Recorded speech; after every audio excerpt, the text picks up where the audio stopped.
Olá, professores, sejam muito bem-vindos a mais uma aula. E hoje temos aqui uma equipe maravilhosa. O tema de hoje da nossa aula é educação antirracista. Então, em primeiro lugar, eu gostaria de agradecer a participação de todos e de todas. Sou professora coordenadora do Núcleo Pedagógico, responsável por programas e projetos de língua estrangeira moderna. E hoje o tema é um tema que vem sido tratado, né? E especialmente hoje nós estamos aqui com estes professores coordenadores que vão já se apresentar. Então, neste momento, eu passo a palavra para o Gelson. Passo a palavra, Gelson. Olá para todos. Sou responsável aí por história, né? Mas respondo também pelas outros componentes curriculares aí. Estou aqui hoje, como a Márcia falou, para falar de educação antirracista. Estamos aqui para falar de educação antirracista e eu também faço parte aí da diretoria de ensino, faço parte da comissão aí responsável pelos direitos humanos, tanto da educação étnico-racial como da diversidade sexual e de gênero. Passo para a Lilian. Olá, tudo bem com vocês? Eu sou a Lilian, sou professora de língua portuguesa, estou como PCNP dos anos finais. Estou muito contente de estar aqui com essa equipe e muito feliz de receber agora este aprendizado, de participar deste estudo, né? Desse momento que é muito importante, como a Márcia falou, um tema muito importante que precisa ser desenvolvido dentro das nossas escolas. Mari? Olá, pessoal. Um prazer estar aqui novamente com vocês, junto com essa mesa aqui maravilhosa, né? Recebendo a professora Gláucia, junto com os meus colegas. Eu sou a PCNP de Projetos Especiais e, junto com o Gelson, também faço parte da comissão responsável pelos direitos humanos. Então, essa temática é muito, né, me motiva, me deixa muito feliz poder participar de um diálogo como esse. Então, vou passar a palavra para a Márcia, para que a gente dê início à nossa conversa. Então, voltando então para mim, então neste momento, só para a gente entender um pouco melhor, né, essa conversa e essa sala virtual recheada de pessoas lindas, de um coração maravilhoso. Tive o grande prazer de acompanhar um congresso internacional em julho e eu pude ter a grande sorte de ter conhecido a professora que vocês vão conhecer daqui a pouco, mas desde já eu agradeço, Gláucia, em nome da Diretoria de Ensino da Região Suzano, o aceite a esse convite, por estar aí compartilhando o seu conhecimento, a sua experiência, e muito me chamou a atenção num congresso que a sua professora orientadora, ela apresentou a sua tese, né? Falou um pouco da sua tese, e aquilo me tocou enquanto professora de língua inglesa, e eu falei assim, poxa vida, espero que em alguma oportunidade eu possa estar aí encontrando essa professora, tendo um prazer de bater um papo, e hoje, olha que fantástica, ela está aqui, e eu gostaria, então, para que a gente entendesse um pouquinho por que Márcia Buto e os colegas estão aí trabalhando essa temática, eu gostaria de chamar o Gelson, né, Gelson?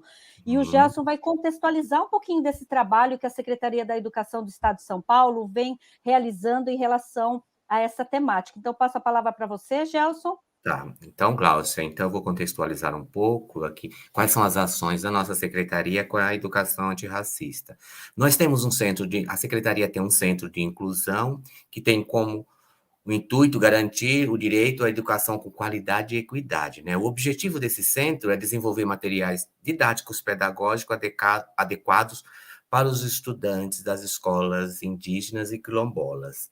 Recentemente foi criado um grupo de pesquisa para a elaboração de materiais de educação antirracista. Esse grupo participam 16 profissionais, né? Então, é pela resolução 62, SE 62, de 11 de 12 de 2017.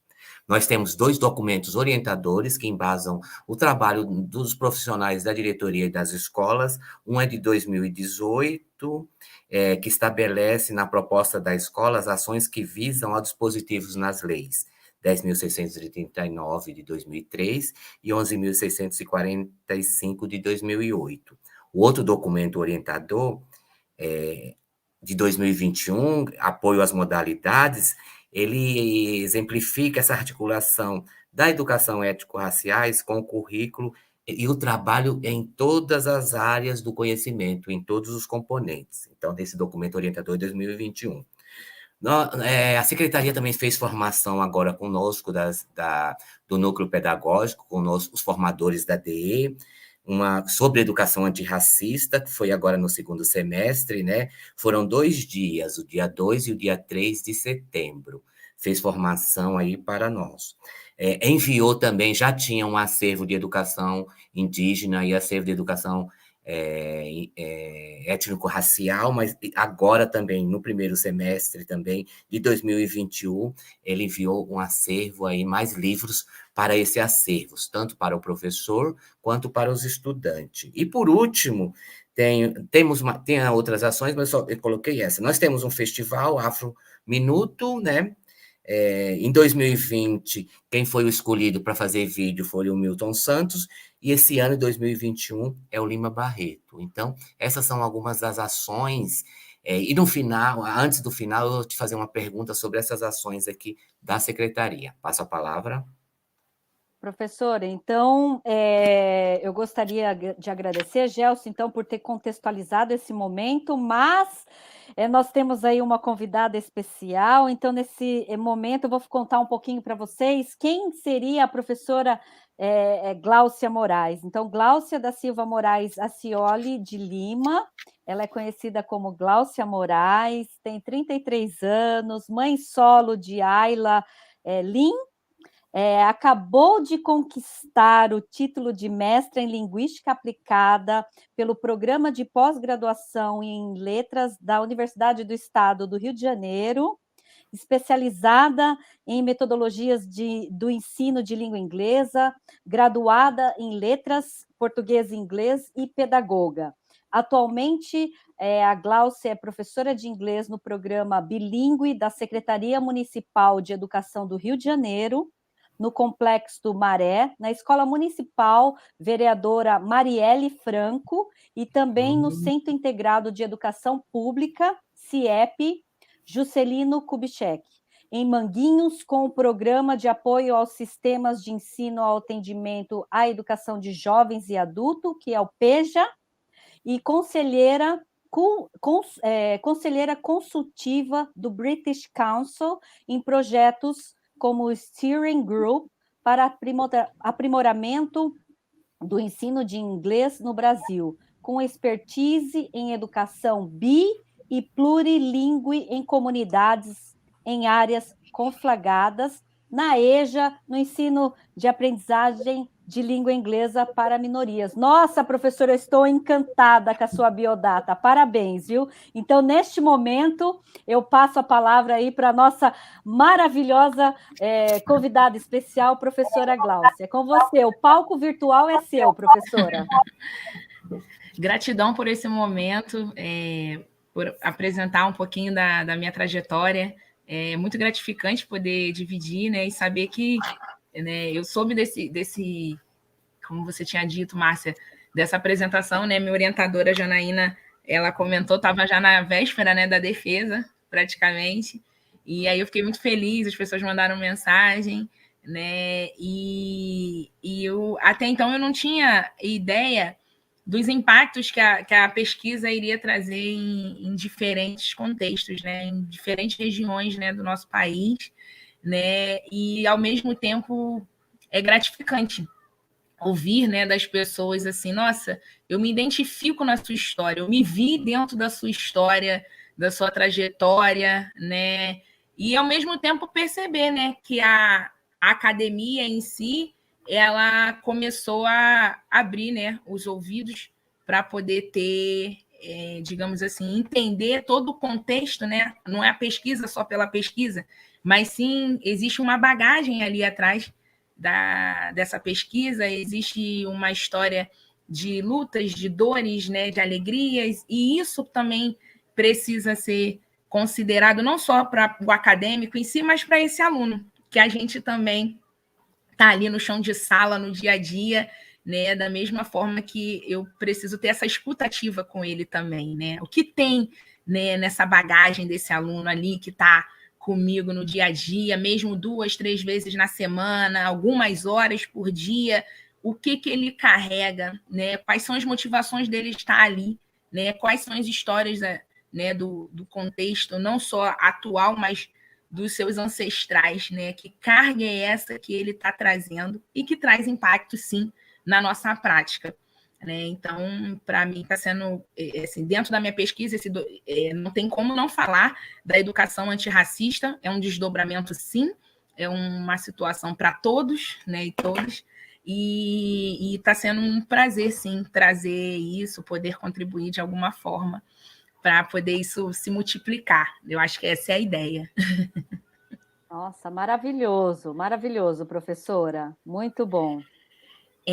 Eu fiz uma apresentação no PowerPoint para poder guiar, né, nosso bate-papo aqui, né, ficar um pouco mais fácil acesso para todos, né, compreenderem o que a gente está tentando trazer.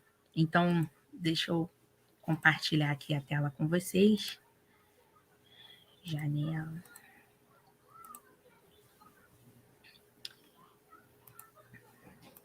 Vocês conseguem visualizar a apresentação? Só aumentar um pouquinho, professora. Aumentar? Isso, na tela apresentação.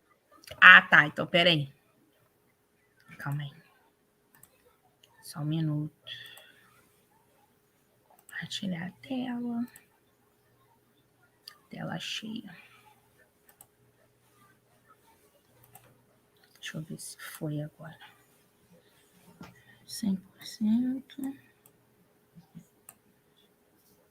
Vê se agora foi. Agora sim, Foi. professora. Agora foi. sim. Tudo bem. Então, hoje é digamos assim, o nosso cardápio hoje, né, é educação antirracista e a costura na pesquisa acadêmica. E eu vou estar dialogando, né, depois de trazer um pouquinho dessa abordagem, né, como eu disse, um desdobramento na minha pesquisa, vou falar um pouquinho, né, sobre a minha pesquisa em si, que também tem muito a ver com essas práticas de educação antirracista. Como vocês já me apresentaram, eu sou a Gláucia Moraes, minha orientadora é a professora doutora Janaína Cardoso, e eu sou da UERJ, aqui do Rio, dentro da área de linguística. Bom, o roteiro é para poder guiar um pouco mais o que a gente vai fazer aqui hoje, então trouxe um pouco da minha biodata, algumas motivações que são interessantes antes da gente mergulhar nessa temática, a contextualização da educação antirracista, ou seja, o por onde começar, que é importante, faz parte desse processo de sensibilização, essa ruptura, para poder a gente compreender do que a gente realmente quer trazer dentro, né, dessa educação antirracista, umas indicações de algumas fundamentações teóricas no campo, que são assim, importantes estar tocando, né? Até mesmo que faz parte desse processo de desconstrução, de se despir para poder compreender aonde a gente quer chegar. Né? E aí depois eu trago alguns questionamentos que são importantes quando nós, professores, estamos nesse processo, né, de construção, né, dessa educação antirracista, dessa pegada decolonial e tal, e trouxe também alguns exemplos, né, de práticas, de dicas, né, para o chão de sala, né, que possam estar sendo incorporados, né, é só um caráter colaborativo, tá? No dia a dia, né, das nossas atividades. No caso aqui, especificamente, eu estou trazendo dentro da minha área, do meu expertise, que é a língua inglesa, mas, claro, tudo pode ser adaptado, né, para outras disciplinas, sim, do currículo, até porque elas precisam estar dialogando. Eu falo, não tem como eu estar ali somente tratando a língua inglesa sem abarcar o pessoal da história, da sociologia, geografia, porque tudo isso está dentro dessa construção. Entendeu? Então, existe a integração e essa integração é importante, sim, para que possa funcionar, que possa realmente ter. E aí depois eu trago um pouquinho da minha pesquisa, né? E aí vocês também podem perguntar ao longo da apresentação ou deixar para o final as dúvidas, e tem o meu contato, que eu acho importante a gente sempre estabelecer essas conexões, tá? Bom, aqui é a minha biodata, que vocês já já tomaram conhecimento, né? Eu atualmente sou professora de inglês do município aqui do Rio de Janeiro. Trabalho na Escola Vereadora Marielle Franco, dentro do conjunto de 16 favelas no Complexo da Maré.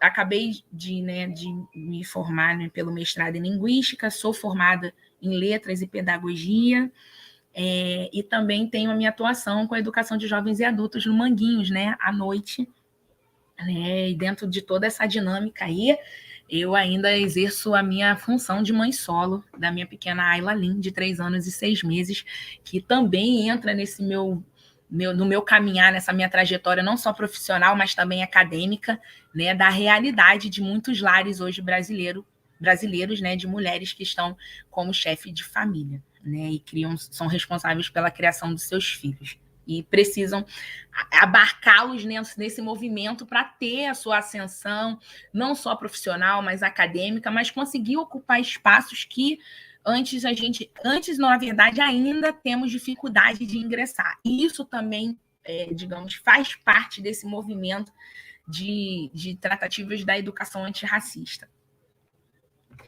Bom, eu trago para vocês um pouco das motivações para o estudo, porque eu acho que todo estudo, mesmo que seja um desdobramento, mesmo que seja uma simples pesquisa ou um simples artigo, ele tem, né, uma gênesis ali, né? E a gênesis minha são as motivações, né? Essas trajetórias, todos os percursos, tudo que aconteceu ao longo dessa minha caminhada e que impactou diretamente nas escolhas, né? Digamos assim, na escrita e ao chegar até aqui, esse momento de estar dividindo um pouco desse conhecimento com vocês. Aqui na foto sou eu e a minha filha, na entrada do Complexo da Maré, né? E, no caso, a minha motivação vem disso, né? Dessa minha origem, dessa minha raiz, desse reconhecimento do local, né, onde tudo começou. Então, eu nasci no Complexo do Alemão e cresci no Complexo da Maré, né? Vivi a realidade de 2 grandes favelas na cidade do Rio de Janeiro, né? Com um índice assim, socioeconômico bem baixo e de violência muito latente, né? Junto com isso, né, e que até motivou a minha pesquisa, ter a minha atuação dentro do programa bilíngue, de escolas públicas bilíngues, né, na rede municipal do Rio, ao longo de todos esses anos.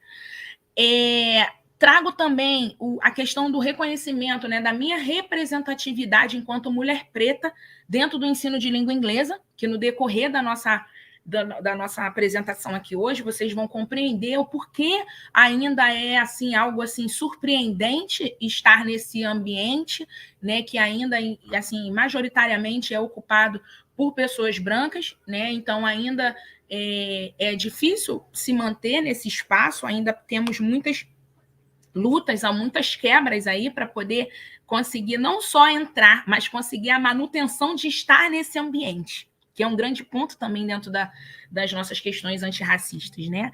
E o protagonismo apresentado ao longo do tempo, né, na divulgação, né, dessa iniciativa, né, de educação pública bilíngue, né, de tentar levar, né, para o mundo, né, essa possibilidade, a realidade dentro desses 2 universos, né, que eu vivenciei e vivencio. Então, a motivação e as motivações estão, né, em tudo isso, né, abarcando tudo isso. Quando a gente pensa na questão de contextualização, né, de educação antirracista, aí fala, nossa, então lá vem história, né? Vem, já vai, vou sentar. Não. Isso é interessante, né? Porque eu penso que a contextualização, você começa a trazer elementos, né, para as pessoas começarem a quebrar um pouco daquilo que elas antes defendiam como única vertente ou como única linha de pensamento, ou aquilo que, olha, eu passei ouvindo isso, então é isso que eu defendo, é isso que eu acredito. E aí chega um determinado momento da vida desse docente que, conforme a movimentação, né, social, né, esse movimento todo que a sociedade vai fazendo, e você começa a perceber as mudanças ali na sua frente dentro da sala de aula, e você não consegue perceber por que você não consegue alcançar aquele aluno, e é a hora que você precisa parar, entendeu? E compreender o que está no seu entorno, né? O compreender não é simplesmente observar, e sim começar a se sensibilizar, se responsabilizar. E aí é o momento que causa dor, né? É um momento de quebra, é um momento assim que você, por um segundo ou por algum tempo, demora, né?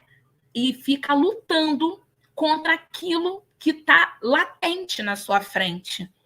Mas você fica lutando contra aquilo ali porque você não acredita ou você não quer acreditar? Não, porque você está dentro de um sistema que não foi preparado para uma visão antirracista. Então, eu trago até o pensamento da Angela Davis, que ela fala, numa sociedade racista não basta não ser racista, é necessário ser antirracista. É uma frase simples? Sim, mas é uma frase que demanda o quê? Tempo, demanda processo. Quando eu falo processo, é o tempo não só da pessoa, né? Eu que sou preta, não, de todos, para compreender essa movimentação que se faz necessária. Então, não é da noite para o dia, né? Não é simplesmente apertar um botão. Não, agora, nesse momento, eu não sou mais racista. Agora, eu sou totalmente antirracista. Não é assim que funciona. Porque são em pequenos detalhes do dia a dia, né? Não só da nossa prática, mas da forma como nós nos comportamos, não só dentro, mas fora das redes sociais, né? Que estejam contribuindo para, digamos assim, ou você vai estar aumentando, né, as questões racistas, ou você vai estar se neutralizando no sentido, não quero entrar nesse movimento porque eu não me sinto apto para falar, que muitas pessoas têm isso como defesa, e tem aquelas pessoas que realmente, não, eu preciso mudar isso aqui. Então, assim, a gente, nesse movimento, né, de ter práticas antirracistas, a gente passa por N oscilações, né, de como fazer, né, por onde começar. Nós, nesse momento, né, de incorporação, de internalizar a questão da educação antirracista, eu vejo a gente muitas vezes como uma criança recém-chegada a esse mundo e que precisa, né, desse apoio, precisa perceber o ambiente, precisa se inteirar disso para aquilo ali auxiliar na composição, né, no crescimento, no desenvolvimento. E só que isso acontece com a gente na fase adulta, hoje, depois de inúmeras gerações. E é aí a nossa dificuldade de romper, entendeu? Com tudo que a gente viu, ouviu ao longo de toda a nossa trajetória. E aí eu começo com uma coisa que eu adoro, ver os dados falarem, né? Por quê? Quando eu falei que a gente trata a educação antirracista, a gente tem que ir no Gênesis, né? A gente tem que entender ali a base, começar por tudo, né? Compreender, até mesmo antes da gente chegar lá na ponta, lá na sala de aula, né? No chão de sala, de trazer informações, de mudar a nossa prática, a gente precisa enriquecer a nossa bagagem, a gente precisa, digamos, começar a movimentar a nossa mente de que tem desigualdades, que existem, são reais. A gente não pode lutar, né, contra isso ou buscar desculpas para, digamos, tentar amenizar esse problema que é latente, entendeu? Então, aqui, claro que a gente tem muitos outros dados, mas eu trouxe alguns, né, mais assim, específicos, né, que, querendo ou não, dialogam com a realidade dentro das periferias, né, das áreas de grande vulnerabilidade social, tá? E que são e que deveriam causar inquietação, deveriam causar um certo incômodo, né? E fazer com que a pessoa se sensibilize de que em algum momento, né, ela esteve, de repente, num local de privilégio e não conseguiu perceber isso. Ou a pessoa está dentro dessas estatísticas, mas ela acha que não faz parte daquilo ali. Então, vocês percebem a quantidade de sentimentos, de situações que a gente passa a ter, né, digamos assim, as impressões que a gente tem, digamos assim, as percepções que começam a corroer dentro da gente para poder chegar a uma educação antirracista de verdade, entendeu? Então, eu trago aqui a última pesquisa do British Council, de 2019, eu trouxe a questão da representatividade, né, dentro do ensino de língua inglesa, como eu falei para vocês, né? Ainda é algo muito assim, digamos assim, ainda somos minorias, né, enquanto pretos e pardos dentro do ensino de língua inglesa, tá? Tanto que dentro, digamos, no 56% do total da população brasileira, né, apenas 32% se autodeclaram pretos e pardos. E aí eu entro aqui nesses 28% que não se declaram. E aí você vai falar assim, poxa, mas 28% é pouca coisa. É pouca coisa? Não, é muita coisa. Para uma pessoa que está ali querendo mudar essa realidade, realmente incorporar a educação antirracista dentro do seu sistema educacional, eu tenho que me preocupar, sim, com essas pessoas que não se autodeclaram. Por que ela não se autodeclara? Vocês já pararam para pensar? Será que é medo? Vergonha? Ou algo ainda mais grave? A pessoa não se vê dessa forma.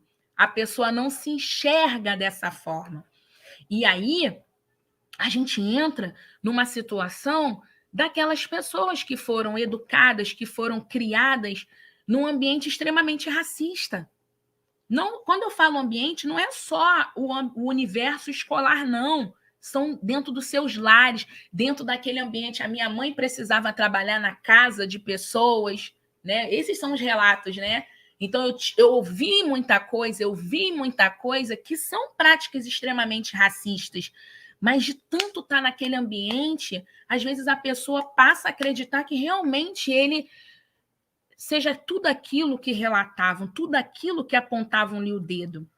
E aí chega um dado momento da vida que aquele profissional ou aquele indivíduo, ele prefere não se manifestar, não dizer quem ele é. Ele se perde dentro da sua própria identidade. Ou, na verdade, tem medo de realmente enxergar que ele pertence àquela minoria de grande vulnerabilidade, onde as desigualdades tocam com mais facilidade, né? E nesse universo aqui de ensino de língua inglesa, as mulheres estão em maior número, somos 80%. Ou seja, o homem preto, ele ainda também está em muita desvantagem, mas a desvantagem que ele está, social, tem outros fatores por trás dele, né? A questão da violência, são os que mais morrem, né? Entra a questão da evasão escolar também.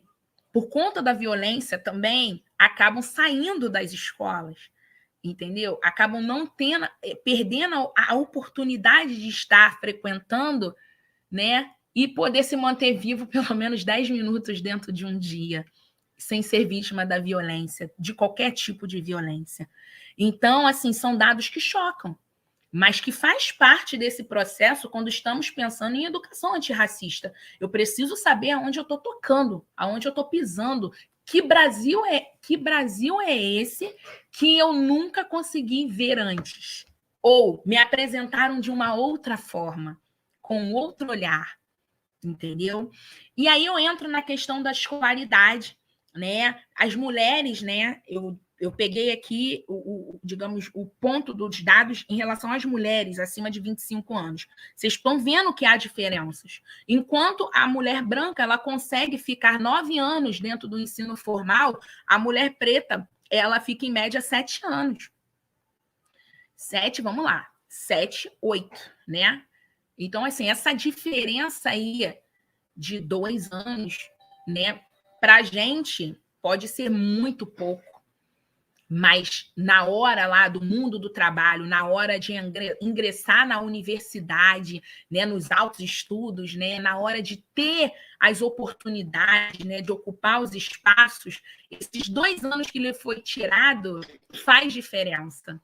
E muita diferença, mesmo tendo, digamos assim, vindo dos mesmos sistemas de ensino e tudo. E são assim, anos, e assim, mais uma vez, por trás desses dados, tem outras temáticas, tem outras problemáticas. Esses 2 anos que lhes são tirados dialoga diretamente com outro dado que uma vez o IBGE também mostrou, né? Que enquanto as mulheres brancas ficam gastam em torno de... Oi, filha, desculpa. Gastam em torno de 10 horas do seu dia com afazeres domésticos ou cuidando de pessoas. Quando eu falo cuidando de pessoas dentro da casa, envolve principalmente filhos. A mulher preta, ela gasta 18 horas. Então, essas 18 horas que ela gasta na semana, cuidando, se dedicando, né, a pessoas da família e dos afazeres domésticos, não dialoga também com esses 2 anos que ela perde dentro da educação formal e que lá na frente vai fazer uma diferença impactante, vai dialogar com outros dados. Então, são esses questionamentos que a gente precisa. Quando aquele aluno, naquela aluna nossa, né, fala, principalmente nesse período que estamos vivendo da pandemia, que fala assim, professora, eu não fiz o meu trabalho, porque eu tive que tomar conta do meu irmão caçula para minha mãe trabalhar. Às vezes, a reação que o professor tem é que vai fazer a diferença na motivação dessa menina querer continuar. Se eu dou uma resposta do tipo, esse é o problema do Brasil todo, aquela aluna pode se calar, não te dar uma resposta, mas aquilo ali vai ecoar dentro dela. Aquilo ali vai ficar latente dentro dela. Mas se você acolhe, se você tenta compreender a realidade, eu sei que a realidade nossa dentro da escola pública, muitas vezes, 30, 35 alunos, é difícil ter voz ativa, escutativa, com todas as realidades, né? A gente vive 1000 realidades todos os dias, mas tudo é a sensibilidade que a gente tem de compreender. Aí eu penso, se eu sou aquele professor que eu já tenho acesso a esses dados e eu sei que existe essa desigualdade, de repente a minha prática e o meu olhar para essa devolutiva da aluna vai ser outra. Então, vocês estão entendendo a importância da gente mergulhar nas questões dos dados, nas questões dos teóricos que alimentam essa questão da educação antirracista antes da gente pensar um planejamento para a nossa turma? Entendeu? Isso aqui ajuda a gente a desconstruir. Isso aqui ajuda a gente a mudar a nossa ótica. E isso faz parte, já que estamos nessa tentativa de educação antirracista. E aí eu chego na questão, né, da evasão, que eu já tinha falado com vocês. Aí a gente entra nas questões de remuneração. O mundo do trabalho. Mulheres negras ganham menos da metade dos salários dos homens brancos. Quando eu penso isso dentro de uma pirâmide, não é só um degrau. Eu estou dizendo que essa mulher preta, ela ganha menos do que o homem branco, ganha menos do que o homem preto e menos do que a mulher branca. Ela está lá embaixo. E esses impactos, eu digo, né, essa mulher também é que está compondo o dado, né, de alto índice de desemprego. Né? Quando eu falo alto índice de desemprego, de ocupação formal, porque muitas tiveram que ir, sim, para a informalidade, já que, né, a gente tem aí um quadro de 11 milhões de mães que cuidam, né, criam seus filhos sozinhos, né, que são a mãe solo, muitas delas, por não ter esse suporte que a gente fala do Estado na questão de escolas, o suficiente para poder elas terem o acesso dos filhos à educação e, ao mesmo tempo, com isso, poder voltar ao mercado, mamãe, entendeu? Tudo isso... Mamãe. Só um minuto. Tá ótimo. Tudo isso, né, faz parte, né, desse movimento de compreender esses dados. Mãe, minha cozinha tá molhada. Vou resolver agora. Só um minuto, gente. E eu estou fazendo parte dessa estatística. Ai. Aqui. Mãe, olha, Glauce, é muito interessante, né? Eu acho que esses dados que você traz, né? Eu fiz um levantamento, uma estatística recente de 4 de março, né? Desse ano, a estatística do IBGE, né? Esses dados que você traz é muito interessante. Inclusive, um desses dados que muito me chamou muita atenção também, além do que você falou do mundo do trabalho, né?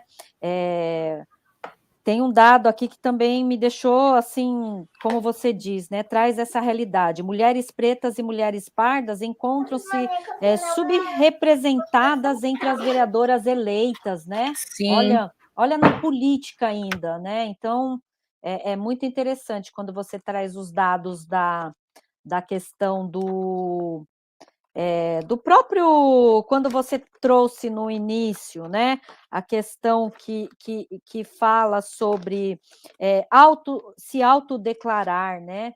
Nossa, eu acho que isso é tudo. Eu faço um curso, Gláucia, e a gente teve que levantar dados justamente de nós mulheres, né? E muito me surpreendeu os dados que foram levantados, né? A gente teve que procurar alguns dados, e quando você traz essa questão dessa autodeclaração, de não se autodeclarar, né? Também é um dado assim importante para que nós possamos aí, de alguma forma, enquanto educadores, pensarmos em políticas públicas, né? No sentido de o que fazer com esses dados, né? Você traz os dados do British Council, eu tive acesso, né, a esses dados também, por um outro trabalho voluntário que eu faço de professores da rede pública, e a gente leu todos esses dados que trouxeram o British Council, né? Faço parte do Public School SIG, e a gente leu, se debruçou nesses dados. Então, parabéns por você ter trazido esses dados, viu, Gláucia? E em relação à filhinha, nem esquenta, porque por enquanto eles não apareceram aqui, mas meus 2 filhos estão por aqui também, viu? Eu queria também, completando essa fala da Márcia, já puxando esse gancho, né? Me chamou muito a atenção esse exemplo que você deu sobre a aluna na sala de aula, que não fez o trabalho porque está cuidando do irmão, por diversos outros contextos, por desacreditar em si mesma, muitas vezes desistir naquele momento, porque esses dados, eles estão sentados nas nossas salas, eles estão lá diante de nós, eles estão às nossas frentes, né? E eles estão também buscando a sua motivação, como você falou, né, no início, para eles darem sequência. Então, esses números todos, eles estão ali bem diante de nós, e cada dia sendo reafirmado para eles que eles não pertencem a determinados lugares, que determinadas quantidades, determinado estudo não pertence a eles, que determinados espaços não pertencem a eles, e a importância desse olhar de todas as áreas da educação para reverter esse quadro e para trazer essa motivação. E eu estou muito curiosa e ansiosa para o restante aí da sua história, porque eu também, como professora de inglês, né, me identifico demais com essa sua visão, e eu quero muito conhecer mais profundamente esse seu trabalho, a sua pesquisa, viu? Até aqui, nossa, eu estou deslumbrada com a sua fala. Gláucia está sem som.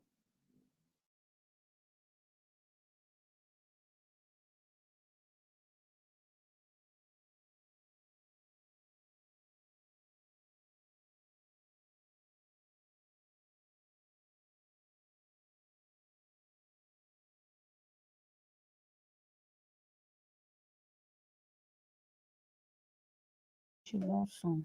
Vê se voltou o som. Voltou sim. Voltou, né? Só um minuto, que eu vou só compartilhar aqui novamente. Que travou. Enquanto isso, sua filhinha vai explicando aí para gente. Tá explicando tudo.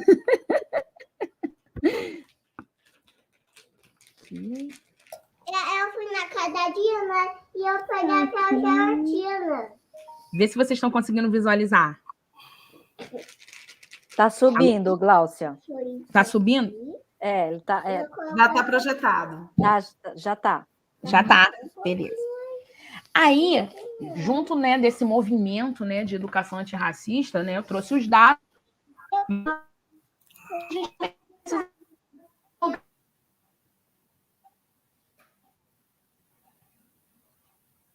Eu acho que a internet... Olá. Um pouquinho. Será que ela caiu? Não, Gláucia, voltou. Voltou. Aqui eu trouxe alguns exemplos, tá? Claro que tem muito mais, daria aqui várias apresentações, mas eu trouxe alguns que eu acho que a gente precisa estar tocando quando a gente pensa, né, em educação antirracista, em abordagem decolonial. Então, assim, penso muito, né, nos artigos da professora Aparecida de Jesus, né? Ela tem assim um olhar, né, principalmente dentro do campo da língua inglesa, mas dialoga com outras áreas também, né, que é interessante você ter esse contato quando a gente pensa em educação antirracista. As leis, tá? Que a gente não pode abrir mão, foi até o que o professor Gelson falou no início, né, da nossa conversa, né, da importância, né, para ter essas iniciativas, né? Sabemos da existência das leis, que elas precisam ser cumpridas, mas como botar isso na prática dentro do sistema, né? Então, todas essas ações afirmativas que vocês fazem também dialogam com muitos desses teóricos que a gente também traz, né, além da legislação, tá? Fanon, que eu acho que a primeira vez que eu tive contato com ele, né, também foi um momento de desconstruir, tá? É como se você automaticamente pegasse imagina todos aqueles livros sobre a história, né, do nosso país, sobre a história das religiões, que você passou, leu a vida toda, e aí, de repente, você se depara com um livro desse, e aí você fala assim, não, a minha história não era aquela que foi contada por mim. Então, não foi aquela que contaram para mim, entendeu? Então, é um momento assim de muito choque, tá? E eu acho que se todos estão empenhados em incorporar uma educação antirracista, faz parte, sim, do processo tocar esses documentos, né? A visão, eu falo, ter a visão do colonizado e não mais do colonizador. E esse processo dói. Esse processo é diferente. É um processo que demora, mas é importante. O rol, porque a gente trata a questão das identidades e eu acho que isso influencia, né, diretamente até aquele dado, né, que a pesquisa traz das pessoas que não se autodeclaram, né, essa movimentação das identidades, né, essa coisa que não é uma coisa fixa, é uma coisa que vai se ajustando, vai se moldando, vai mudando conforme o caminhar da sociedade. Então, o rol traz muito isso também e de uma forma muito, assim, digamos assim, didática, tá? Bem fácil de compreender, mas que é importante. Eu trouxe também um exemplo aqui de artigo que dialoga com essa temática aqui da questão de decolonidade, né? A questão dos estereótipos dentro da prática educacional, que a gente sabe que é latente, a gente sabe que é presente, eu vou falar um pouco mais à frente, né? E é importante ler para poder também sair desse ambiente, para poder realmente trazer uma educação pautada, né, em questões antirracistas, né?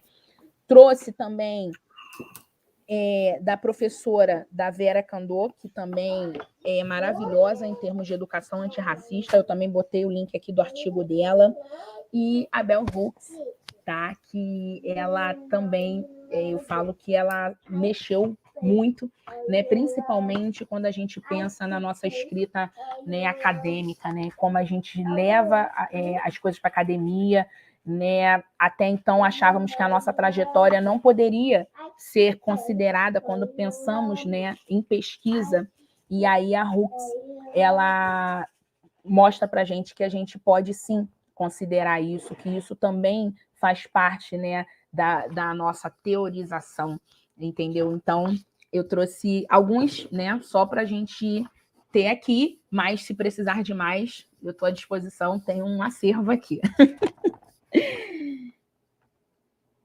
Aí, eu começo a trazer vocês, né, porque eu falo, o momento de transgredir, né, o momento de voltar, de repensar. Quando a gente vai pensar no nosso planejamento, quando a gente vai pensar em como desenhar esse planejamento, hoje, a gente não mais fica só pensando em quanto tempo a gente vai gastar naquela aula, ou quanto tempo eu vou, ou quais são os recursos que eu vou usar naquela aula. A gente não pensa só nisso. Na verdade, a gente precisa repensar a nossa prática também, quando eu penso em educação antirracista. Então, aqui eu botei algumas perguntas que, quando a gente pensa nesse plano, né, nessas aulas, nessas práticas, né, com os nossos alunos que estão ali no chão de sala, são perguntas que eu faço, que a gente tem que fazer, né, olhar para dentro e fazer. Professores, e aquilo, o principal, não se colocar naquele lugar do, não, eu não sou preto, então por que eu vou ficar pensando em educação antirracista? Não, isso é uma responsabilidade de todos. Todos temos que ter esse pensamento. Eu, como mulher preta, mas você, como pessoa branca, também. Entendeu? Todos os envolvidos. Quando eu falo todos, são todos. Não existe se isentar porque você não faz parte daquilo. Entendeu? Ah, eu não sou aquilo, então não tem que pensar. Não, você tem que pensar, porque você tem que assumir o seu ponto de responsabilidade. Aí, às vezes, o professor fala assim, mas, Gláucia, não fui eu que causei o racismo, foram os meus ancestrais, o que tem a ver com isso? Mas se você chegou nesse lugar, que mesmo que seja um local de privilégio, por ações e atitudes que os seus ancestrais causaram, repercute hoje na sociedade. Então, você tem a sua parcela ali de responsabilidade. Só que muitas pessoas interpretam isso como culpa. Não, eu não sou culpado. Não, eu não fiz isso. Não, isso, jamais. É impossível. Não, tem a responsabilidade, sim. E aí, aonde é o nosso papel na educação antirracista? Fazer com que essa pessoa se sensibilize e consiga ver que realmente a realidade dela ali, para poder, digamos assim, mudar, né, esse social, poder realmente impactar, realmente transformar, entendeu? E tentar trazer, né, uma lógica, um caminhar diferente do que foi feito ao longo de todos esses anos.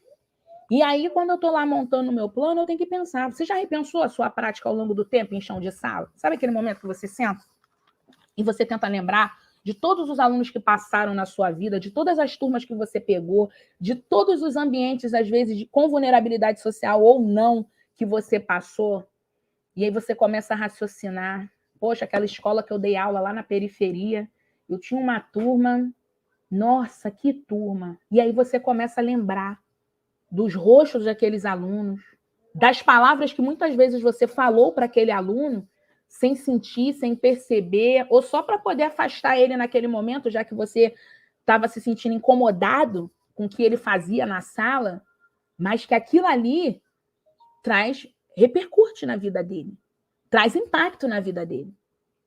E muitas vezes não vai ser ali imediato, vai ser agora aqui. Ele ali, ó, na luta com os leões para conseguir um espaço no mercado de trabalho.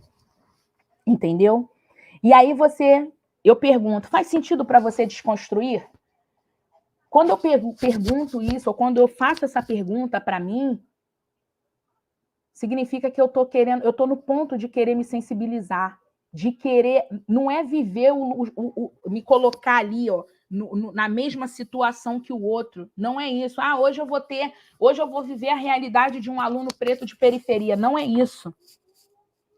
Eu quero dizer se faz sentido para você tudo aquilo que lhe foi ensinado ao longo da sua vida toda, lhe foi apontado de que se era vindo de uma pessoa preta não servia, e se aquela pessoa preta não prestava, se aquela pessoa preta tem cara de ladrão. E aí, de repente, você pega um livro, um teórico, que faz você enxergar que muitas das atitudes, ou muitas das, digamos assim, só um minutinho, filha, que a autoestima desse povo foi violada ao longo de todos os anos. A todo momento fizeram ele crer que ele não era tão bom para merecer estar nessa terra. E aí o desconstruir é aquele processo que eu falei para vocês. Ele dói, porque é nessa hora que você vai lembrar daquelas conversas de domingo no meio ali da sua família, e muitas vezes num local de privilégio, que vocês riam da situação da pessoa do subalterno, que vocês iam rir de algumas situações, e hoje, para você, Um momento que você fala assim, nossa, quando a minha mãe falava para mim que não queria que eu namorasse um rapaz preto, porque ela não achava legal, aquela era uma posição racista dela. Aí você, nessa hora, quando senta para conversar com a sua mãe e relembrar lá do passado, mãe, quando você falava que não queria que eu namorasse aquele rapaz que era preto, que era de periferia, não sei o que você queria dizer com aquilo? Aí a sua mãe vai falar assim, não queria dizer nada não, eu só não achava legal para você naquele momento. E aí você começa a bater de frente com aquele sistema que te educou. Você começa a bater de frente com aquele sistema que fez você chegar naquela posição de privilégio. Ou também acontece dentro das nossas famílias pretas, né? Mãe, quando eu era criança você cortava meu cabelo Joãozinho, que era o meu caso. Né? Eu achava que era por causa de piolho na escola. Hoje, depois de mulher, né, ter me tornado mulher, que eu percebi que por trás dessa escolha, que eu não tive essa escolha de cortar o meu cabelo bem curtinho, era porque naquela época o que a minha mãe ou que passavam a ideia para ela é de que o meu cabelo estando black não era bonito, não era legal. Vocês estão entendendo?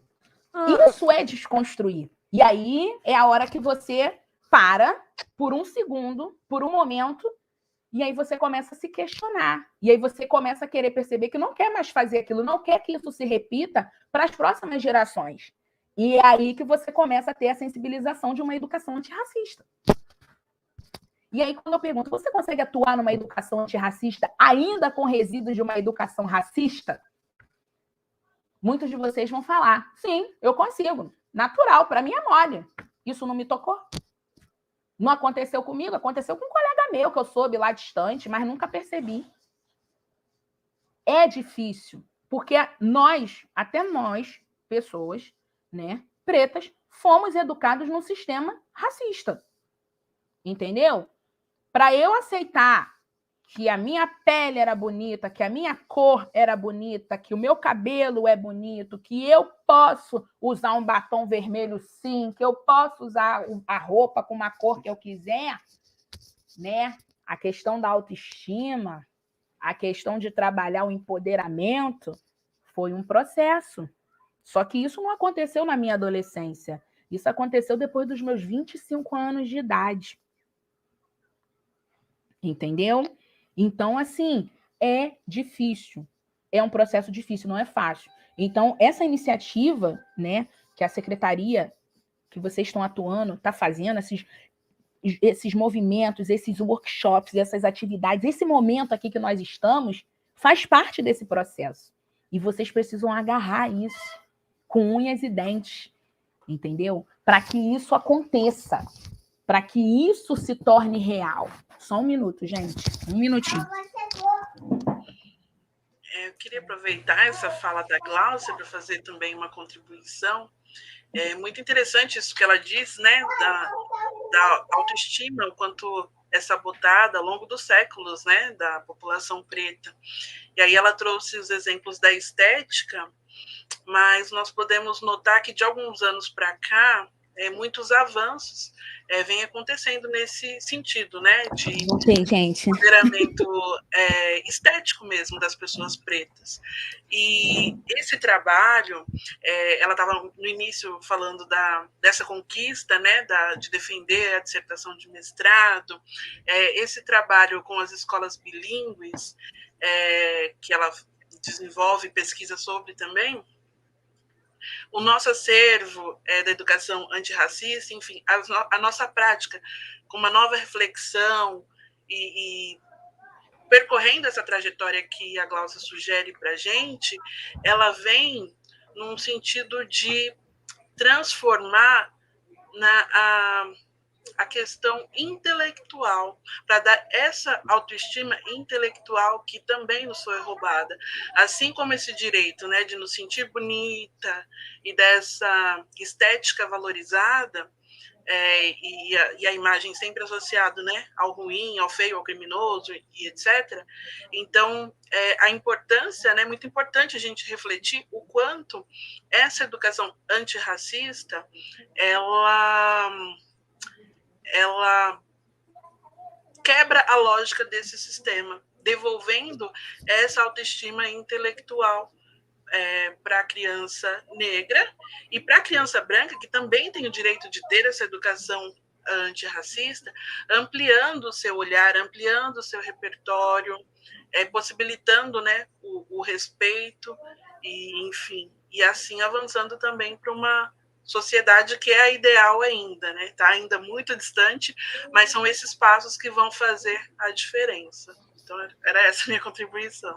Mari, só pegando o seu gancho, né, e abraçando aí toda a fala da Gláucia, é muito importante a gente pensar que para nós sermos antirracistas, né, nós, na verdade, promovermos uma educação antirracista, nós precisamos ser antirracistas, né, e para a gente conseguir desenvolver isso em nós mesmos, não é com base no senso comum, na nossa bolha, nas nossas experiências pessoais, é através do estudo, né? E agora nós temos aí esse repertório maravilhoso, esse acervo que chegou nas nossas escolas com livros que exploram a literatura, que exploram os teóricos, que exploram as pesquisas, né? Ela é fundamental para a nossa construção. Então, que o professor se aproprie desses documentos, desses materiais, desses livros, para que ele possa ter estudar primeiro, né? Pensar que ele precisa estudar tudo primeiro para ele começar a ter essa prática, mas ele precisa se respaldar, né? Para ele poder entender o mundo não só da sua ótica e não só da sua perspectiva, para que ele possa, de fato, se tornar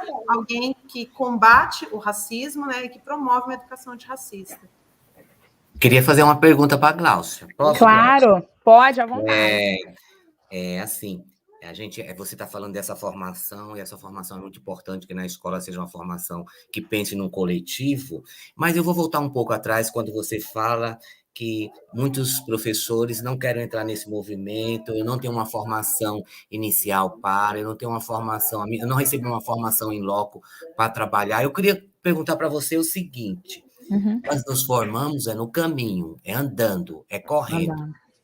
Qual seria o que você acha aí, o que gostaria que você falasse sobre essa formação aí durante esse processo de ensino-aprendizagem?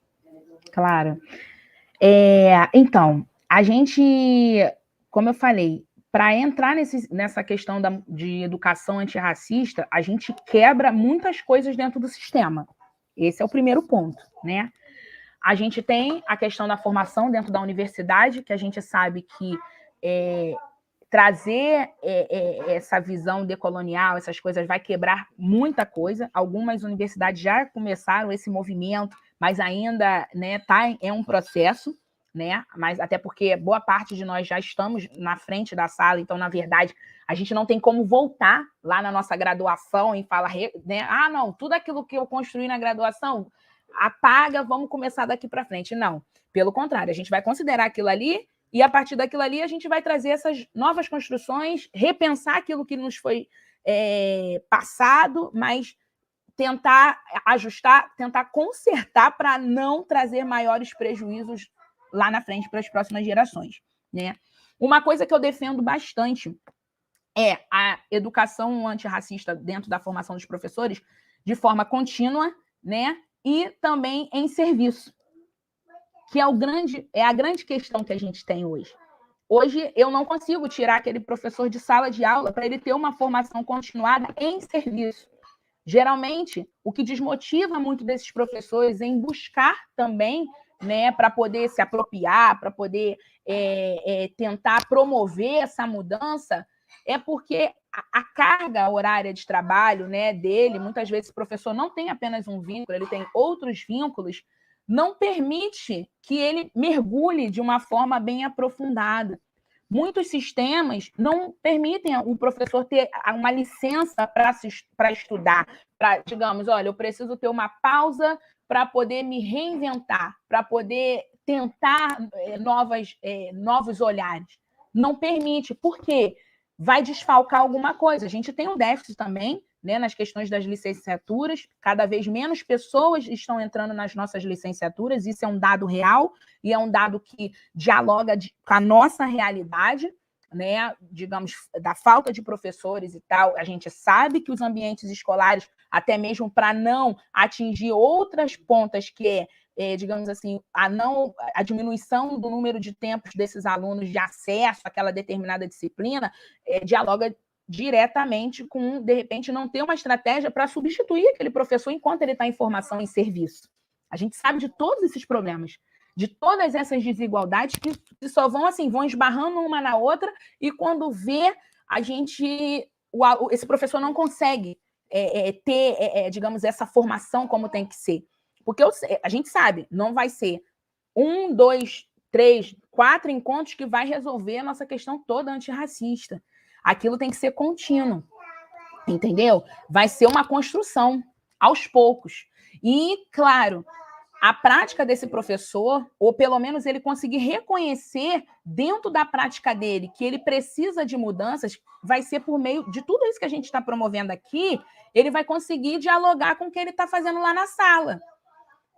Então, é aquela hora que o professor tem um insight. Esse insight é causado dentro dessas formações. E se ela acontece de maneira contínua, esse professor ele vai ter muito mais oportunidade de estar ali toda hora tendo essa virada de chave. Né? Nossa, então naquela aula, quando eu falei com o meu aluno, né, que não tinha como mudar, que as coisas iam ficar assim, eu estava errado. É o reconhecer, se responsabilizar também, entendeu? Que eu acho que essa é a grande questão. Hoje, os professores, muitos realmente, o que a gente está tentando trazer dentro da educação antirracista, que ela é um problema de todos, e não só daqueles que são, digamos, tocados por essas desigualdades. Eu não tenho que estudar educação antirracista, eu acho que tem que estudar, aqui, a estatística diz que as meninas pretas são as mais prejudicadas, então tem que ser aquela professora. Não. Eu também tenho a minha parcela ali, eu também posso mudar isso. Então, assim, a conscientização, né, para a sensibilização faz parte dessa formação, e que ela não pode ser, digamos, de forma periódica, ela precisa ser contínua. Só assim que a gente vai começar a fazer grandes movimentos, começando pelos micros, né, sistemas, aí, pelos pequenos ambientes, e daí começar a chegar de uma maneira mais ampla, até se tornar uma política pública, né, na verdade, que compreendam que é para todos, entendeu? Um dever de todos, e não só de alguns, entendeu? Então, eu acho que dentro desse movimento que a gente está fazendo, né, o principal é fazer esse professor perceber que ele também faz parte disso, entendeu? Que é a dificuldade que a gente tem. Eu não vou... Como é que é isso? Educação crítica, decolonial? O que é isso? Antirracista? Porque passa, muitas vezes, a gente sabe, dentro do ambiente escolar, essa impressão o problema não é meu. Sim, o problema é seu. Porque você está naquele ambiente com aquele aluno. O que a gente pode fazer para mudar aquilo ali? Desconstruir aquilo que eu carrego? Desconstruir para poder entender aquele mundo daquele aluno? Sair do topo ali da montanha e descer para poder enxergar de perto quais são as minhas realidades? Professora Gláucia, maravilhosas suas palavras. Eu queria também só fazer um gancho no sentido que muito me chamou a atenção quando eu li o título da sua tese, né? Que tem o seguinte título: Can we favelados speak in English? E eu não sei se vai fazer parte, né, do próximo slide. Mas eu queria que você pudesse trazer essa questão, né? Eu acredito que todos aí estejam aí bastante curiosos. Claro. Para quem eu acredito que todos saibam, can we favelados speak in English, né? Nós podemos aí falar, favelados falar inglês. Então, conta um pouquinho. Não sei se está mais para frente. Está mais para frente. Está mais para frente. Tá ótimo. Sobre o título, com certeza. E isso, para chegar a esse título, eu quebrei muitas barreiras. Para chegar a esse título, eu tive que trazer a trajetória, a periferia, não da forma pejorativa, como digamos, relatado, muitas vezes, é apontado, entendeu? Eu tive que trazer, isso aqui foi um ganho de muita autoestima, que eu fui trabalhando ao longo de muitos anos, digamos, não, esse é o meu lugar. Eu não quero um título que seja aquele título, né? Digamos que fale assim, mais bonitinho de se ver, mais aceitável. Não, é a realidade, entendeu? É como eu me vejo, é como eu me enxergo dentro dessa sociedade, entendeu? Mas eu vou falar mais à frente. Aí eu também trouxe, né? Você consegue desenvolver atividades que despertem a sensibilização, né? O que a gente chama, né, dar o protagonismo para o aluno, desenvolver, sensibilizá-lo. Sensibilizá-lo não é fazê-lo chorar. Sensibilizá-lo é fazê-lo ter um olhar crítico sobre a sua própria identidade, sobre aquilo que ele traz para você na sala, que muitas vezes você, pelo tempo ou por não achar que cabe ali no conteúdo, coloca de escanteio. Quando aquele meu aluno chega e fala assim, professora, eu quero aprender inglês porque eu quero jogar futebol, eu quero ser um mega jogador, não sei o que, eu quero ganhar muito dinheiro, eu quero ser um Neymar. E aí você olha com aquele olhar jocoso, né, de desdém, do tipo, para quê? Entendeu? E aí quando você fala assim, você pode ser o que você quiser. Você está aqui na escola, você já deu o primeiro passo. Vamos ver outros leques de coisas que você também pode ser? Quando você devolve esse aluno, quando você traz esse choque de autoestima para ele, de que, nossa, a professora disse que eu posso ser o que eu quiser. Nós, professores, temos um grande poder na nossa fala. Um grande poder na nossa fala. A gente levanta, mas a gente também detona um aluno. Só que essa parte do detonar, quando a gente pensa numa educação antirracista, é o que a gente quer quebrar. Entendeu? É o que a gente quer mudar. E às vezes, assim, é sério, a gente não faz de forma proposital. Eu percebo colegas de trabalho que não... Você vê que é, sim, resíduo de uma educação racista, que é difícil desconstruir, é difícil quebrar. O que ele fala de uma forma natural, para ele não sabe o quanto aquilo ali o cara ouviu não, ouviu centenas de não na vida dele. E aí ouvir daquele que está ali tentando, né, que está à frente ali todos os dias, mais um não, aquele não parece que pesa um pouco, assim, pesa muito mais. Eu tive professores ao longo da vida que sempre levantaram a minha autoestima, né, sempre me cativaram bastante, mas eu sei que não é a realidade de todos, entendeu? Então, hoje, como professora, eu falo, deu certo, isso funcionou, foi bacana, né, esse levante, esse empoderamento. Tinha professores lá atrás que já faziam isso comigo, entendeu? Eu também tive professores que me colocaram lá embaixo. Mas eu acho que o percentual de professores que me colocaram lá em cima foi tão grande que os que me colocaram lá embaixo foi assim, de uma forma, não teve tanto impacto, entendeu? E aí eu tô aqui hoje com vocês. Porque alguém lá atrás acreditou em mim. Muitos lá atrás acreditaram. E é isso que a gente quer, né? É essa sensibilização que a gente também quer trazer ao nosso professor, entendeu? Nessa educação antirracista. E aí, claro, se você se propõe mudar a partir dessa sensibilização e responsabilização das questões em sala de aula. Esse daí já é um outro passo.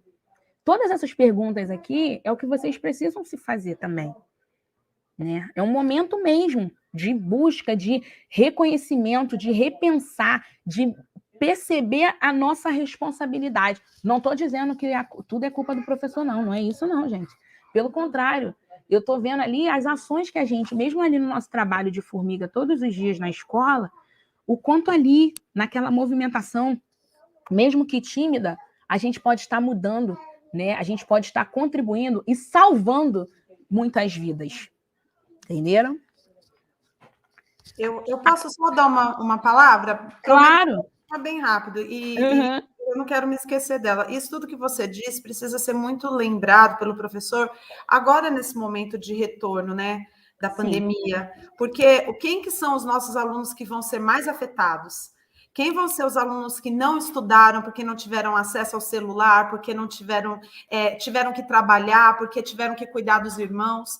Então, esse refletir, a gente começa, né, a fazer esse movimento antirracista, trazendo essa reflexão para este momento de retorno agora, né? E para como que a gente vai avaliar e trabalhar a recuperação desse aluno daqui para frente também. Com certeza. Com certeza. A pandemia, né, em si, isso aí é só um parêntese, tá, gente? Até mesmo agora, quando eu retornei, né, ao presencial, na minha escola lá da Maré, eu percebia nos grupos, né, do WhatsApp, de poucos alunos que tinham acesso ao WhatsApp, a reclamação, assim, dos responsáveis sobre o sistema em si, né, no geral, né? E aí eu comecei a perceber, né, muitas mães falando, né, poxa, professora, eu já tenho uma carga tão grande de trabalho, ainda tenho, aí, ou eu vou ensinar, ajudar meu filho nas aulas de inglês, ou eu vou fazer português e matemática. Eu estou até escrevendo um artigo sobre isso, quando uma pandemia exclui uma língua adicional. Eu fiz um levantamento com alguns alunos, algumas turmas minhas, fiz um formulário mesmo, para poder entrar essa questão socioemocional também, que faz parte dessa construção, principalmente nesse período de pandemia. E, assim, quando eu questionei aos responsáveis, né, como seu filho se sentia durante, né, o ápice da pandemia, e aí muitos sinalizaram, né, desmotivado, frustrado e tal. E aí, quando eu devolvi, aí eu fiz a mesma pergunta, mas direcionada aos responsáveis, né? Como você, responsável, se sentiu durante a pandemia fazendo as atividades de inglês? Foi unânime, frustrado, sobrecarregado. E aí, quando eu perguntei quais foram os pontos que mais te tocaram durante a pandemia, o primeiro foi a fome, o segundo, o desemprego, e o terceiro, o luto, pela perda dos familiares pela pandemia. Então, aquilo ali, eu fiz essa pesquisa por conta própria para poder saber qual aluno que eu estava... O aluno que, digamos que quando paralisou as aulas em março de 2020, não é o mesmo aluno que está sendo devolvido para mim agora, nesse retorno presencial. Esse aluno se modificou, as famílias se modificaram. A avó que morava sozinha, passou a ter dificuldade financeira, teve que morar com a mãe desse aluno que já criava esse aluno sozinho. Entendeu? É um ambiente que só tem 1 ou 2 cômodos e não, mesmo que um pegue Covid, não tem como fazer isolamento daquele outro, porque só tem 2 cômodos. Então, esse aluno vai para a escola, vai levando o Covid, não vai anunciar que tem gente em casa com Covid, por medo de ser vetado de estar na escola, de perder a oportunidade de estar no ambiente de sala, de aula. Então, assim, os problemas que a gente já enfrentava antes da pandemia, e com todas essas movimentações que a gente está fazendo, né, a questão socioemocional também entra na nossa prática antirracista. Essa sensibilização, como a Mari levantou, também entra.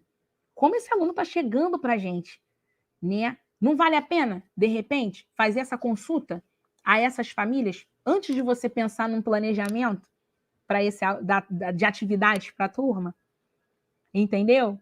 Então, assim, eu fiz esse movimento porque eu não queria simplesmente pegar ali a matéria e reproduzir. Eu queria entender quem estava chegando na minha sala, depois de 1 ano e meio longe, só com contato pelo WhatsApp ou pelas redes sociais da escola, quando tinha acesso à internet. Entendeu? Vou continuar. Gente, eu falo muito. Bom, aí eu trouxe aqui para vocês uma pergunta. Qual é a minha responsabilidade como professor de língua inglesa para uma abordagem decolonial e antirracista? E aí, como eu falei, quando a gente pensa em responsabilidade, é responsabilidade nas nossas ações, nas nossas, digamos assim, da forma como a gente olha, da forma como a gente pensa. Aqui eu trouxe algumas falas que eu resgatei de trajetórias, né, da minha vida, mas também de ambiente dentro de unidades escolares, né, de encontros com professores. Eu trouxe só algumas, né? E, assim, são falas que pesam. São falas que precisam sair desse repertório, já que a gente está tentando uma educação antirracista. são falas que podem não doer em mim, né? Porque eu não vivi esse ponto, né? Mas pode doer em outras pessoas. Ou às vezes tem colegas nossos aqui de profissão que, às vezes, em algum momento na vida deles, lá, enquanto eles eram estudantes, eles ouviram isso. Entendeu? E aí toca. Entendeu? Toca. E aí, será que você, de repente, indiretamente, por uma outra forma, de uma forma muito mais atualizada, você não está reproduzindo isso dentro da sua sala de aula? Como desconstruir? Como frear isso? Então, aqui eu trouxe, ó. Você não precisa aprender inglês, pois não vai sair da favela. Quando começou o programa bilíngue, lá no Complexo do Alemão, depois para Maré, eu ouvi muito isso, gente. Muito. De profissionais da educação. Não dos locais, né? Os pais tinham dificuldade, mas porque eles nunca tinham tocado nisso. E aí, às vezes, quando os pais falavam assim, professora, favelado fala inglês? Desde quando? Pra quê? Pra que meu filho vai falar inglês? Eu tenho um salão aqui na favela, ele vai sair daqui para falar o quê? Às vezes faziam isso. Aí, professora, você já viu favelado falar inglês? Eu sou favelado, eu falo inglês. Não pode? Por que não pode? Onde está escrito? O pai trava assim.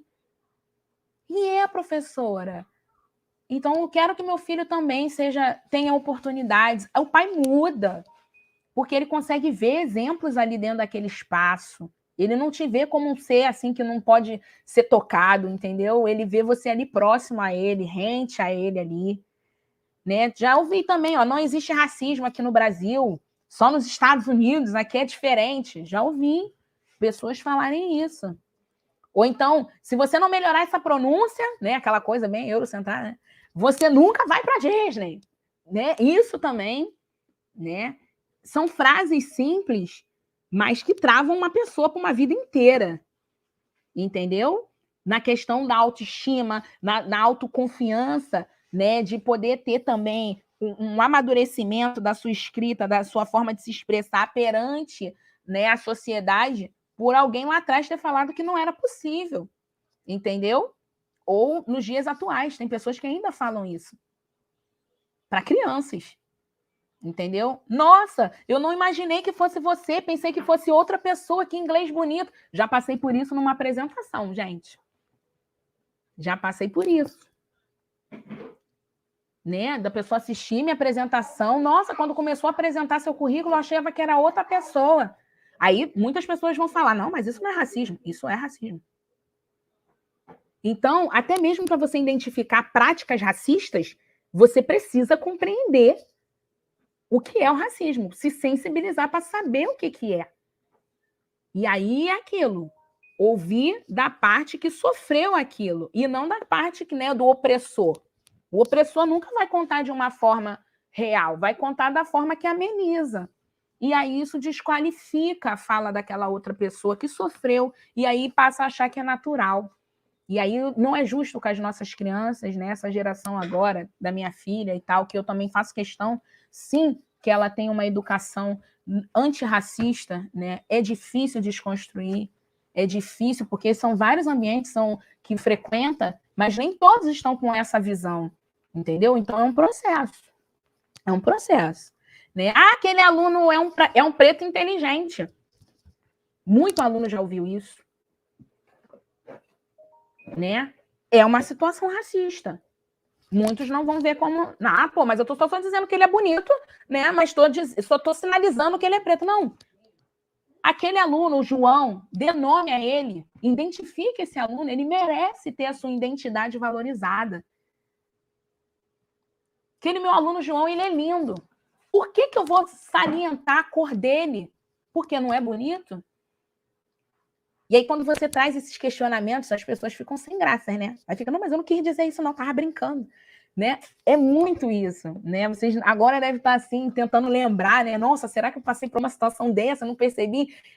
Demora, mas aos poucos a gente vai reaprendendo, na verdade, entendeu? Reaprendendo, né?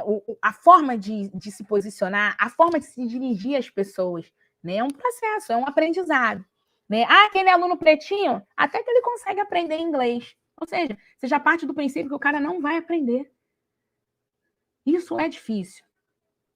Porque você passa a botar uma régua uma régua que exclui. Uma régua que exclui. E aí, sem perceber, você está ali privando esse aluno, né, de mostrar o potencial dele. Eu já li um artigo que até a cor do aluno influencia muitas vezes até na forma de avaliação que o professor tem sobre ele. Avaliação do desempenho desse aluno.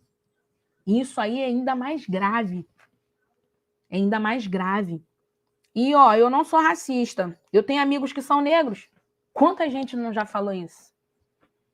O fato de você andar com pessoas pretas não te faz menos racista. Não te torna antirracista. Né? Ou então fala, não, eu participei até de projetos sociais que ajudavam pessoas pretas. Como é que eu sou racista? Já ouvi muito isso. Mas é você que muitas vezes, na hora que está lá, né, sentado num restaurante, e aí chega uma pessoa preta, você fala assim pro seu amigo, olha a minha bolsa aí enquanto eu vou no banheiro, não deixa ninguém mexer não, tá? É isso. São detalhes, são atitudes, entendeu? Antirracista não só em sala de aula, antirracista nas atitudes fora do ambiente escolar também. É um contínuo. Isso, ó, a educação. Sim. Queria só aproveitar para dizer que é impossível a gente se blindar de se dizer não racista numa sociedade racista, né? Exato. E queria também, com muita dor no coração, te informar que você está apresentando, não consegue ver o chat. Nós estamos nos últimos 9 minutos aqui, dá uma delícia de ouvir, mas pedir para você dar uma corridinha. Vou acelerar. Tudo bem. Mas assim, tá. Tá sendo muito bom te ouvir, com certeza depois faremos outros encontros, mas para te avisar, bem. tá ok? Tá, eu vou acelerar. Vou logo para a parte de dicas de prática. Qualquer coisa eu boto a parte da pesquisa para outro dia. Não tem problema, tá? Tá certo. Aqui, gente, eu trouxe uma lista, tá, de instituições de ensino superior que vocês podem também... Eu sei que vocês têm um acervo, né, que a secretaria de vocês está disponibilizando, mas também tem universidades, né, que também disponibilizam material didático de relações étnico-raciais.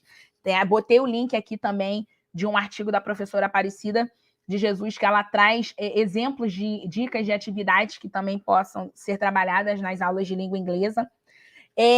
Eu botei o link aqui também de cursos de inglês afrocentrados, né? Tirar essa coisa, né, da valorização eurocentrada, essas coisas, mas trazer essa versão digamos assim, antirracista, mas também decolonial, que é o que a gente tem buscado dentro desse desdobramento. Aqui eu separei assim, vamos lá. Se vocês forem tratar temas como cultura e história afro-brasileira ou tratar mulheres negras e tal, eu trouxe aqui alguns pontos que precisam ser levados em consideração quando vocês estão construindo essas atividades, né? Disponibilizar as representações que valorizam, né? Que possam valorizar a história daquele personagem. Então, saber a origem, isso tudo é pesquisa que vocês precisam fazer antes das aulas, né? A origem, a etnia, a idade, o contexto familiar, digamos assim, quais foram as contribuições, né, que aquele personagem trouxe para a história, né? O recurso, né, por meio de letramento visual, né, ter ali o nome dele exposto, né, associado a uma foto de qualidade, para que, né, e fotos assim diversas, não ficar presos a estereótipos, tá? Eu só quero trabalhar com a foto do Denzel Washington, não. Vamos trabalhar outros personagens, vamos lá, outros atores africanos e tal, tudo isso, ou daqui do Brasil, tudo isso é válido, né? Não ficar preso, né? Como eu falei para vocês, a gente está tentando trazer dentro da educação antirracista um olhar afrocentrado, entendeu? E isso é interessante também dentro dessa desconstrução, né?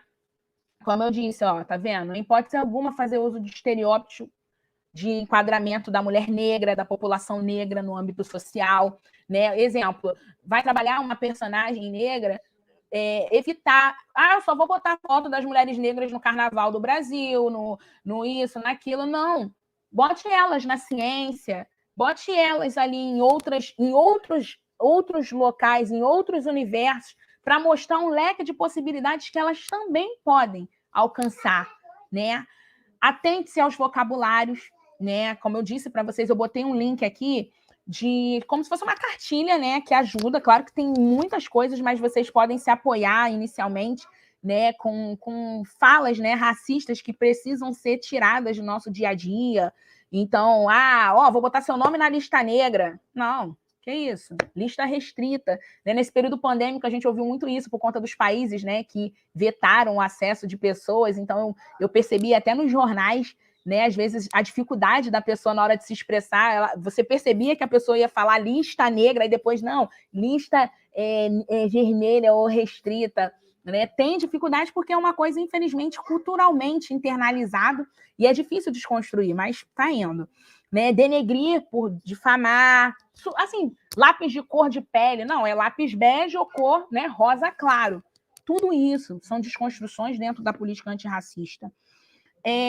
Aqui eu trouxe também um exemplo, vamos supor, agora, no dia 20 está chegando o dia, né, da consciência negra, e aí muitas vezes as pessoas postam nas redes sociais, não precisa de consciência negra, tem que ser consciência humana. Isso é uma forma de descaracterizar o peso, né, da existência da questão racial, dos problemas, né, que as desigualdades raciais trazem. Então, jamais você tente amenizar, né, ou usar uma coisa que é para ser uma denúncia racial, né, e tentar usar aquilo como não acontece ou não dar importância ou desqualificar. E é importante ter essa escutativa da pessoa que sofre o racismo, entendeu? Isso é um ponto muito interessante. Aí aqui também, responsabilidade na escolha dos materiais de representação, como eu disse para vocês. Então, não, vou fazer um trabalho com os alunos da educação infantil para representar o cabelo crespo, por que você vai botar bombril? Entendeu? Não, você usa outras coisas, outros tipos de material que represente o cabelo crespo, cacheado. Evitar usar roupas que digamos assim, de personagens. Vou montar uma peça teatral na escola, aí para caracterizar o menino preto, você vai botar roupas largadas, roupas que dê uma ideia de que não é bem cuidado. Tudo isso, a gente tem que ter esse zelo, esse cuidado, né, dentro desse processo. Né? Trazer possibilidades fora do eixo, né, que eu falei, eurocentrado, né, apostar, né, em abordagens decoloniais. Né? Aí eu trouxe aqui um exemplo. Né? Você vai trabalhar o tema food and drink. Então, African food in Brazil. Né? Clothes, vai trabalhar roupas.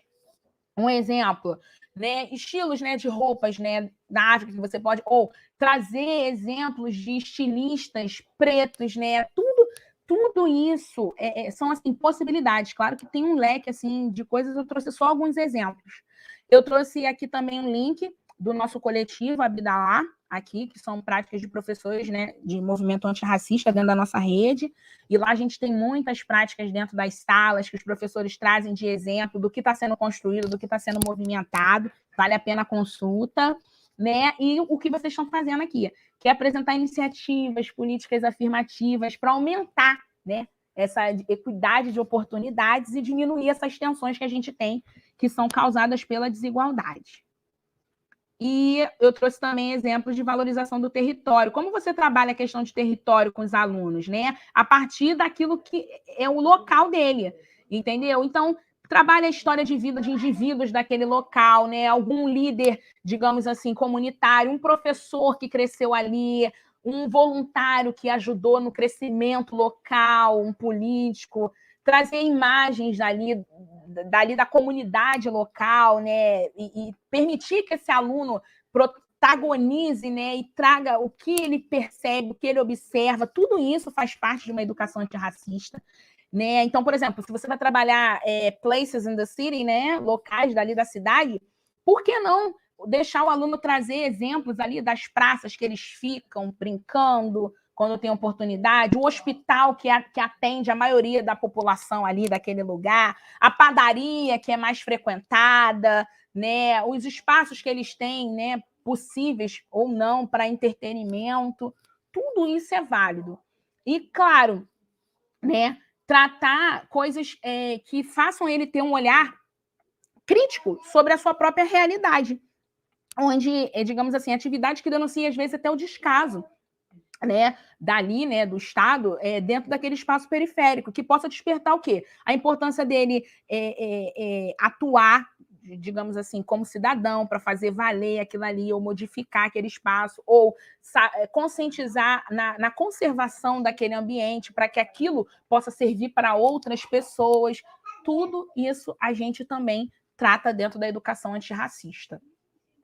E, assim, como o tempo está curto, não tem como avançar. Mas só para poder deixar um gostinho aqui, que a Márcia tinha perguntado, quando eu escolhi o título Can We Favelados Speak English, o programa de educação bilíngue em 2 comunidades do Rio, eu escolhi o termo favelado porque, como eu disse para vocês, eu nasci dentro desses 2 ambientes e eu, até chegar nesse título, eu tive que sair desse meu lugar, do lugar, né, que a educação me colocava, às vezes, eurocentrada. E aí eu falei, não é isso.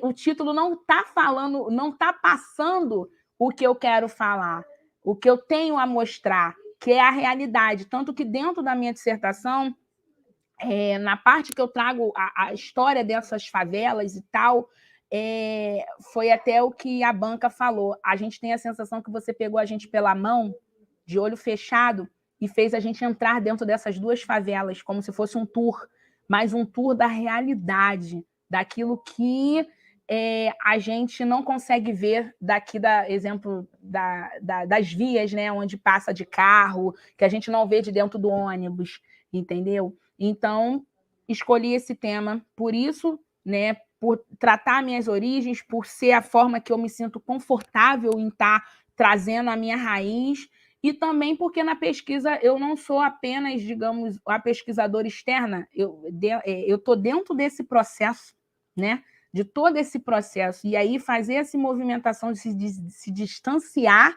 né, para poder falar sobre, né, tornar aquilo, eu coloquei na pesquisa, tornar aquilo que é familiar em estranho, para poder deixar realmente a pesquisa falar. Então, a pesquisa trouxe bons frutos, né? A gente conseguiu trazer, né, uma pesquisa que ela não tem fim nesse caso, ela continua, né, com vários desdobramentos, mas ela, pelo que conseguiu ser apontado na visão não só dos professores, né, e dos gestores, foi indicado que o que faz a diferença é a dedicação, né, que esses professores têm, né, tanto o professor de generalista quanto o professor de língua adicional dentro desse ambiente, e poder despertar essa questão da representatividade dessas minorias dentro desses espaços. É isso. Nossa, gente, eu gostaria aí de agradecer, né, Glaucia, eu estou encantada. Eu acho que há momentos ali que foi muito o engalfinhar, sabe assim, aquela coisa de mergulhar e machucar e mexer. Eu acho que quando você traz a questão de inicial, né? Vamos transgredir. Tenha certeza que transgrediu demais essa concepção como educadora, como professora de inglês. Gratidão, Glaucia, por ter trazido todas essas suas colocações. Eu vou ficar com aquela coisa lá, Glaucia, quando você vai voltar para contar esse seu trabalho? Porque claro, eu já li essa questão que você trouxe dos professores seus que leram, eu já li uma parte e estou muito encantada, mas eu não vou falar, mas vou querer que você fale, com certeza. Porque como a gente não tem acesso, né? Eu nunca estive, eu já tive realmente uma grande visão do que sejam as 2 comunidades, mas eu vou deixar para você, e eu passo a palavra para os meus colegas darem aí as concepções finais. Então, gratidão mais uma vez, Glaucia, e outras vezes teremos aí para você contar um pouco mais do trabalho acadêmico, claro. Tá bom? Um grande abraço e um beijo para você. Eu acho que ela vai precisar fazer a formação continuada com a gente, hein, Glaucia? Top, tô dentro. Vai voltar aqui para trazer mais, para falar das suas experiências e para compartilhar o seu trabalho, que eu também Estou muito interessada, muito curiosa para ler. Eu tenho certeza que os nossos professores da nossa rede também vão ficar muito curiosos, muito interessados e aprenderam muito com você hoje. Ai, obrigada demais por esse seu momento, pela sua doação. Obrigada, agradeço sua filhinha aí por ter dividido a mãe dela com a gente. Tá? E nós estamos muito felizes de verdade de ter compartilhado esse momento com você.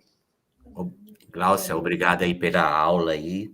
E obrigado pela reflexão aí, para a gente começar a romper com essa educação aí eurocentrada que tanto você falou aí. Eu fiquei com essa educação eurocentrada na cabeça. Muito obrigado.